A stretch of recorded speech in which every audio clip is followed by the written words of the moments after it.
Hello friends, welcome back to the money video guys and my YouTube channel guys. Today friend we are going to talk about guys Infinix phone guys, auto rotate screen guys. How can we off it? Friends, you can see guys your screen rotate guys automatic. So how can you off guys this screen rotate setting friends? Today friends I will show you. I will tell you guys in this video guys.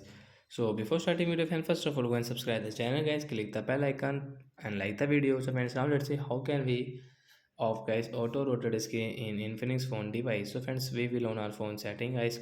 After on phone setting guys, you can see this tab setting friends. Click on display and brightness, and friends again scroll it friends. You can see guys this auto rotate screen guys. Right set this icon guys. Tap here to off it. After of guys, you can see guys you can try guys your screen will not rotate in your Infinix phone device.